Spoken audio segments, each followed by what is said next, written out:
Bonjour les amis, j'espère que vous allez bien. Nous nous sommes retrouvés dimanche pour vivre la messe de la miséricorde. Et je vous avais demandé un effort spirituel particulier, d'essayer de vivre la miséricorde avec quelqu'un de votre entourage, avec qui vous avez le plus de mal à vivre cette miséricorde du Seigneur. Aujourd'hui, pour notre petite séance de catéchèse, on va partir en voyage dans la Bible.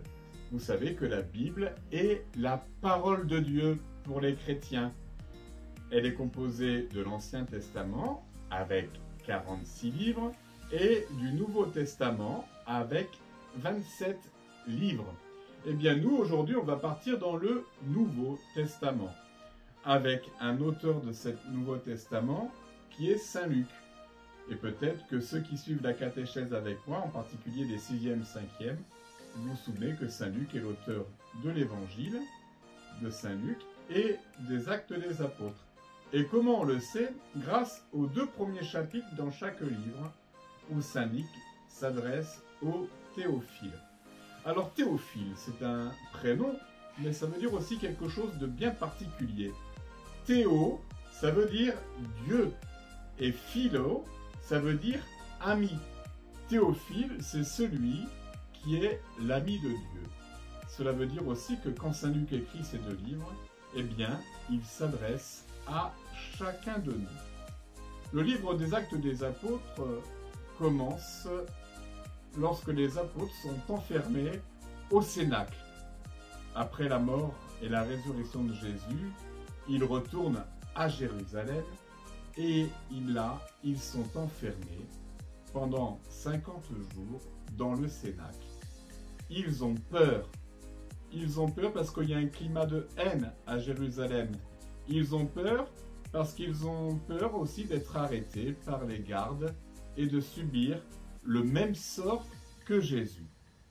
Eh bien, Saint Luc, dans le livre des Actes des Apôtres, va raconter comment, avec la force de l'Esprit Saint, les apôtres vont être déconfinés. Eh bien, je vous invite, pendant ces mercredis où nous allons nous retrouver, de vivre le déconfinement à la manière des apôtres. D'abord, en réfléchissant aujourd'hui, comment je suis un théophile dans ma vie. Comment j'essaye de vivre de la parole de Dieu. Comment j'essaye de vivre de la présence de Jésus dans ma vie. En ce temps de confinement, il est bien de réfléchir dans le sens que je veux donner à ma vie, avec le Seigneur, comment je veux vivre ma vie de baptisé. Et maintenant, nous allons passer au défi palmarès avec la question que je vous ai posée la semaine dernière.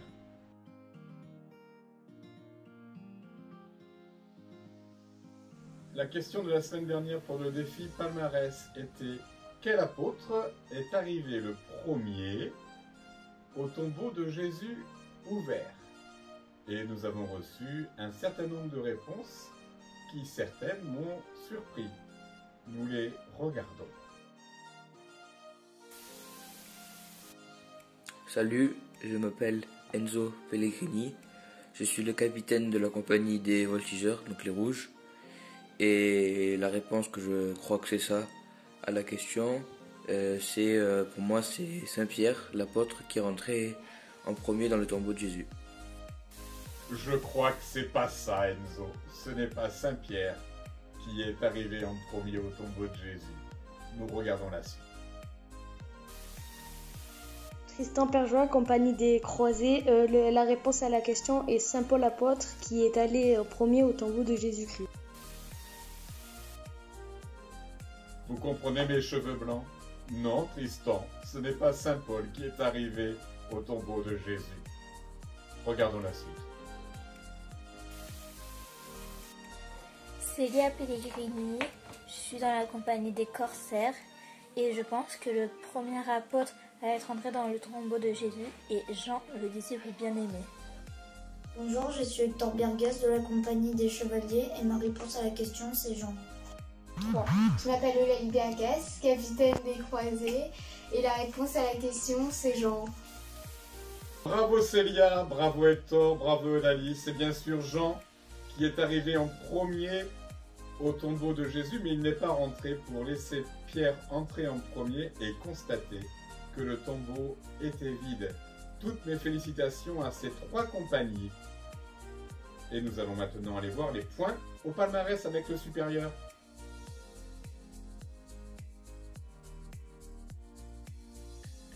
Et nous nous retrouvons donc au palmarès avec Bilal, le supérieur de l'œuvre. Les corsaires qui étaient à 84, grâce à la réponse de Célia, marquent un point. Ils ont donc 85 et non Bilal. Malheureusement, pas de points pour les voltigeurs. Pour les croisés, grâce à la réponse de Lali, ils gagnent un point de 102 à 103. Et enfin, les chevaliers qui étaient à 106 grâce à la réponse d'Hector gagnent un point et sont à 107 points. Ce qui fait au palmarès, premier chevalier, deuxième croisé, troisième corsaire, quatrième les voltigeurs.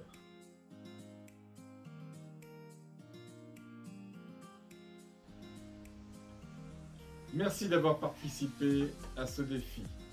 Pour la semaine prochaine, nous vous attendons encore plus nombreux pour participer au défi qui vous est proposé, sachant que chaque participant rapportera un point pour le jeu de ce défi. Ce défi, beaucoup le connaissent lorsqu'ils participent à la colonie. On le fait souvent en veillée. On prend du fil rôti ou un bout de laine. Nous, on n'avait que de la ficelle parce qu'on est une œuvre pauvre, vous le savez. Cette ficelle doit faire 45 cm avec le sucre accroché. On le met à la bouche et on essaye le plus rapidement possible d'avaler le sucre. Vous envoyez votre petite vidéo avant mardi prochain à oeuvredandoum@icloud.com et nous vous attendons nombreux pour cette participation. Un classement sera fait pour chaque performance. J'espère que vous avez bien compris les règles du jeu.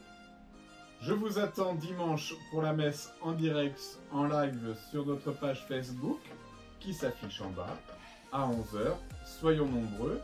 J'étais ravi d'être avec vous. #l'œuf continue et à très bientôt pour le déconfinement.